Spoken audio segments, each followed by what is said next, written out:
आज का विषय है संभव। संभव और असंभव दो शब्द आपने सुने होंगे। असंभव शब्द दुनिया में तो हो सकता है, लेकिन परमात्मा के यहाँ जो भी है वो सब संभव है। हमें मनुष्य जन्म मिला,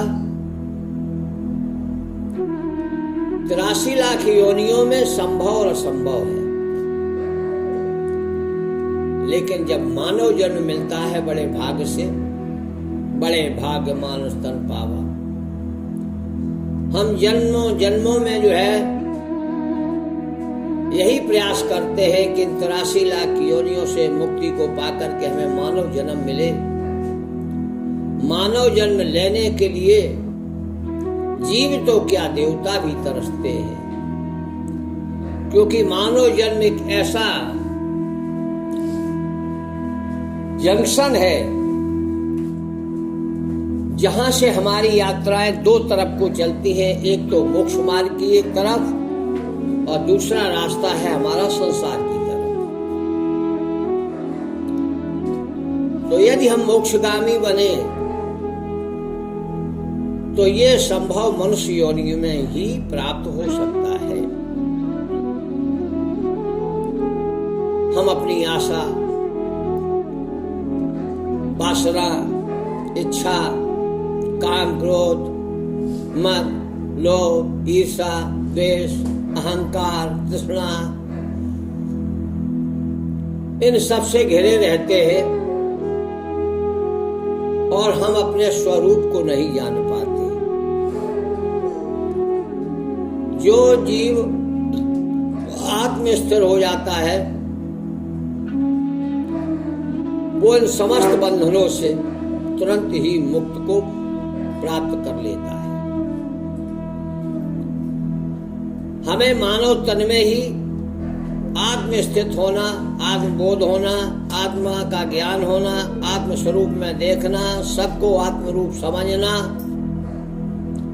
क्योंकि आत्मा परमात्मा का अंश, परमात्मा का बेटा है और वो आत्मा से आत्मा का जन्म हुआ। अनेक आत्माएं जो है उत्पन्न हुई है, जिनमें भिन्नता, जिनके कर्म, जिनके गुण, जिनका स्वभाव सब इनके कर्म धर्म पर टिका हुआ है। और यहाँ मुक्ति पाना, मुक्ति में फिर बंधन में बंधना, ये प्रकृति का नियम है, संसार का नियम।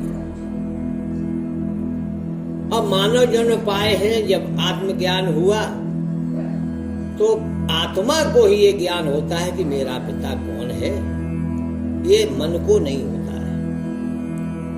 मन इंद्रियों का स्वामी है, मन प्रकृति दत्त है, मन जड़ है।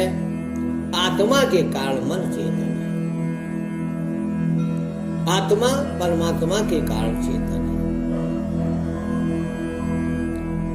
अगर हम उस रोम रोम में बसने वाले राम को जाने तो हम अति शीघ्र ही मोक्ष को प्राप्त हो जाएंगे। जो मुमुक्षु लोग हैं, जो परम ज्ञान के जिज्ञासु हैं, उनके लिए ये सार शब्द ही सार है, बाकी सब बेकार है। इसलिए रमैया राम रमैया,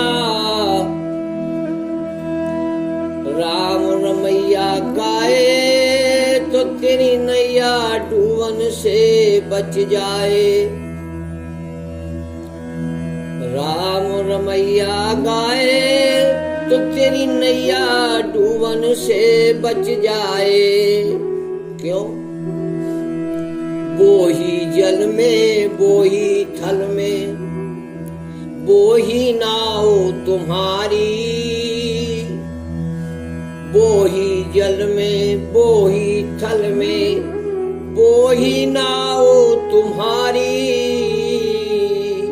बोही जामे बैठन वाला, वो ही जामे बैठन वाला वो ही पारे लगाए, राम रमैया गाए तो तेरी नैया डूबन से बच जाए। वाही ने तुम्हें जन्म दिया है वो ही पालन हारा, वाही ने तुम्हें जन्म दिया है वो ही पालन हारा। धर्म कर्म का लेखा जैसा, धर्म कर्म का लेखा जैसा वैसा ही फल पाए, प्यारे राम रमैया गाए तो तेरी नैया डूबन से बच जाए। 1,84,000 जो है हम भोग करके आए तब मानव जन्म मिला है। 1,84,000 बचना चाहो, 1,84,000 बचना चाहो, मन से सब कुछ छोड़ो। आत्म तत्व ही राम कृष्ण गुरु, आत्म तत्व ही राम कृष्ण गुरु, बंधन ते छुड़वाए, बंधन ते छुड़वाए, प्यारे राम रमैया गाए। ज्ञान भक्ति वैरागी योग से, कोई ज्ञान मार्ग पर चल रहा है, कोई भक्ति मार्ग पर चल रहा है, कोई वैराग मार्ग पर चल रहा है, लेकिन तुलसीदास जी कहते हैं ज्ञान भक्ति वैरागी योग से कोई न इसको पाए। ज्ञान भक्ति वैराग्य मार्ग से कोई न इसको पाए। क्यों? यह गुण साधन ते नहीं होई, राम कृपा पावे कोई। इसलिए राम रमैया गाए तो तेरी नैया डूबन से बच जाए। प्यारे, उस रमैया राम को जानो, और वो रमैया राम आज तुम्हें जो है ना आवाज दे रहा है, तुम्हें पुकार रहा है। घर घर साईं अरुण भेदी गुरु की वाणी ऑनलाइन वीडियो के माध्यम से गूंज रही है, क्योंकि कलयुग केवल नाम आधारा, जान ले जो जाना नारा। ऐसा अनमोल समय है। इस अनमोल समय इसलिए है कि मानव जन्म वैसे ही क्षणभंगुर है। ये क्षणभंगुर जीवन की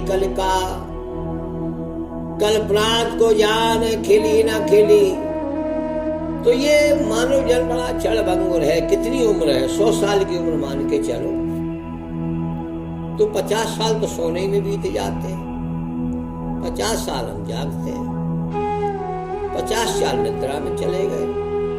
निद्रा ह्यते रायन, आधी उम्र तो हम सोने में ही गंवा देते। 10-15 साल हमारे खेल में चले जाते हैं, 10-16 गई खेल में, 16 साल हमारे खेल में व्यतीत हो जाते हैं, 20 गई त्रिया के मेल में। जवानी जो है घर परिवार में गुजर जाती है, तो आप कितने साल के हो गए? 20 और 16 36 साल के हो गए। इसलिए 36 गुण भी फैलाए जाते हैं। बस 36 ही का आंकड़ा है जिंदगी में। जो 16 जी गया सो 16 जी गया, जो 36 के आंकड़े में फंस गया वो फंस गया। लोग कहते हम तो 36 के आंकड़े में पड़े रहते, यही 36 का आंकड़ा है प्यारी। बाकी का जो है उनका पालन पोषण बड़ा करना, उनकी जिम्मेदारी संभालना, जिंदगी से रिटायरमेंट होने लगता है। 55 हाथी मलेरी माया संग न चले। 36 और 16 51, इसलिए 50 छोड़ दो आस। चलो ठीक है, 50 तक जो है आस लगाए रखो, अभी हम जवान हैं, 50 के हुए हैं, अभी क्या है। लेकिन तुरंत जो है ना 16वां वर्ष उधर जुड़ता है तो आप 51 बन जाते हैं। यानी बनो, बनना क्या है, हमें मोक्ष पाना है। 52, 53, 54, 55 बनना ही बनना है। नहीं बने तो 60 कहलाओगे। जैसे ही 59 एक कम हुआ, बस 60 की गिनती शुरू हो गई, 60 कहलाओगे। जब ये उम्र हो जाए तो 60 सुधरे, सत्संगत पाई, पारस परस खुदात सोहाय। अब 60 के हो गए और नहीं समझ में बात आती है तो सत्संग करो, सत्यों के पास जाओ, सुधरने की कोशिश करो। सत्संग से तुम सुधर सकते हो और 69 माने तरने की उम्मीद करो कि हम इस भव सागर से पार हो जाएंगे। और अगर ये आपने ये 10 साल भी यूं ही गंवा दिए, घर परिवार में ही लिप्त रहे, तो फिर तरने की उम्मीद मत करना। तरना माने पार होना, फिर आप तर नहीं पाओगे। फिर तो आप जैसे ही तरने की बारी गई तो फिर वही सीकारा बोलोगे, सी सी पूछते फिरोगे, अब मैं कब मरूंगा, बड़ा दुख है, बुढ़ापे का दुख नहीं झेल रहा है, बताओ हमें हम कब मरेंगे। बस अरे ना कहो तो भी मरोगे। इसलिए मरना जीना प्यारे त्यागो और मेरे दिल की आवाज सुनो। सुनो मेरे दिल की ये आवाज, सुनो मेरे दिल की ये आवाज, प्रभु तुम्हें रोज बुलाते हैं। सुनो मेरे दिल की ये आवाज, प्रभु तुम्हें रोज बुलाते हैं। समझना आती उनकी बात, समझना आती उनकी बात, तो सत्संग में आते हैं। प्रभु तुम्हें रोज बुलाते हैं, हरि तुम्हें रोज बुलाते हैं। इसलिए आप सब लोगों को सत्संग में बुलाते हैं कि परमात्मा तुम्हें आवाज दे रहा है, आओ मेरे प्यारे। अपने बेटों की चाह किसे नहीं रहती है। एक बूढ़ी माँ घर में होती है और उसका बेटा परदेश में है, तो जब भी कोई त्योहार आता है, बेटा चाहे माँ को याद करे या न करे, पर माँ जरूर याद करती है। आज दीपावली है, आज होली है, आज रक्षाबंधन है, हमारा बेटा बाहर है, हमारे घर में सब पकवान बन रहे हैं। भले ही उसका बेटा बाहर रह के अच्छा भोजन कर रहा हो, लेकिन माँ को चिंता रहती है। आज हमारा बेटा होता तो उसे पुआ बहुत अच्छे लगते हैं, उसके लिए हम पुआ बनाते थे। तो वो अपने पुआ बनाती जाती है और अपने बेटे को याद करती है। क्या करे, छुट्टी नहीं मिली, दूर है इतना कि हम उसे भेज भी नहीं सकते। ना जाने कितने विचारों में मग्न रह करके अपने पुत्र की याद करती है। कभी सुन लेती है मेरा बेटा बुखार आ गया मेरे बेटे को, तो उस बेटे से ज्यादा उसकी माँ तड़पती है, उसके पिता तड़पते हैं। ठीक वही दशा हमारा पिता परम पिता परमात्मा, जिसने समस्त ब्रह्मांडों को रचा है, समस्त ब्रह्मांडों को उसी के ही अंश जितने भी ब्रह्मांडों में हैं, सूक्ष्म में, स्थूल में, कारण में, महाकारण में, शून्य में, अंड में, पिंड में, जहां भी है, कितनी ही दूर क्यों ना हो, लेकिन वो परमात्मा हर क्षण हमारी याद करता है और आवाज देता है, आओ मेरे प्यारे, परेशान मत हो, मैं तुम्हें बुलाता हूँ। मुझे लोग सुख का सागर कहते हैं, ये धन दौलत किस काम की जब बेटा ही परेशान हो। माँ बाप कितने ही धनवान हो और यदि उनका बेटा परेशान होता है तो लोग भी कहते हैं, अरे तुम्हारे पिताजी इतने धनवान हैं, क्या फायदा है इतना धनी होने से, तुम तो दुखी हो रहे हो। लेकिन बेटा अपने कर्म के कारण दुखी हो रहा है, उसकी वासनाएं उसे सता रही हैं, उसकी इच्छाएं, उसकी कामनाएं उसे बंधन में बांध रही हैं और वो अपने पिता से अपने व्यसनों के कारण दूर रहता है। वो इतना बिगड़ चुका होता है कि उसे पिता के सामने जाने में लज्जा आती है।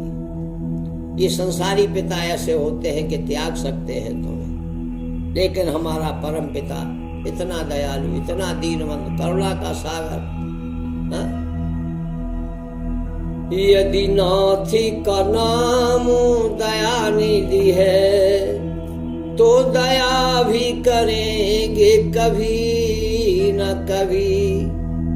अरे कभी नहीं, अभी।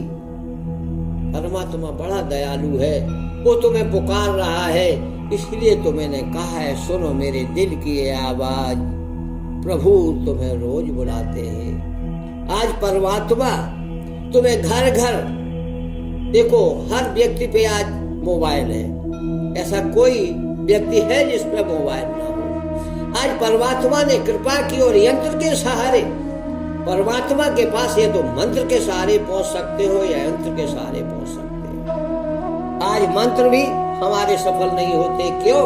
हमारी वाणी अपवित्र है, हमारी दृष्टि अपवित्र है, हमारे विचार अपवित्र है, हमारे अंदर पवित्रता नहीं है। और मंत्र उसी के सफल होते हैं जो मन वाणी कर्म से पवित्र हो, तो मंत्र काम करते हैं। आज हम मन वाणी कर्म से पवित्र नहीं है तो मंत्र भी हमारा साथ नहीं देते हैं। दूसरी बात, हमें मंत्र पर विश्वास नहीं है। हमारा काम हुआ, छोड़ दिया, नहीं बना तो छोड़ दिया। मंत्र तब तक ही पकड़ते हैं जब तक हमारा स्वार्थ सिद्ध न हो जाए, अर्थात यहाँ भी मंत्र काम नहीं करते हैं, क्योंकि लिखा है, मंत्र जाप मम दृढ़ विश्वासा, पंचम भजन सुवेद प्रकाशा। आप मंत्र जाप करते हो, ये भी भक्ति है, भजन है, लेकिन आपका विश्वास न होने के कारण ये मंत्र आपका काम नहीं करने वाले हैं। आज आपका लगाव काय से है? आज आपका लगाव यंत्र से है, आज आपका लगाव मोबाइल से है। तो परमात्मा ने वो भी तुम्हारे लिए व्यवस्था, तुम्हारी चॉइस के अनुसार, तुम्हारी पसंदगी के अनुसार व्यवस्था कर दी है। प्यारे, ऑनलाइन गुरु जी का वीडियो आता है, उसे सुनो। कहते कबीर सुनो भाई साधु, बात कहूँ मैं खरी, ये दुनिया एक नंबरी। ये दुनिया जो है ना, यहाँ सब 2 नंबर का काम होता है। इसलिए परमात्मा का, ये परमात्मा की ही आवाज है। आप वीडियो खोलो, अपने काम भी करते रहो, ना नहाने की आवश्यकता है, न कुछ छोड़ने की आवश्यकता है। करते करते ही तुम्हें प्रभु की प्राप्ति हो जाएगी।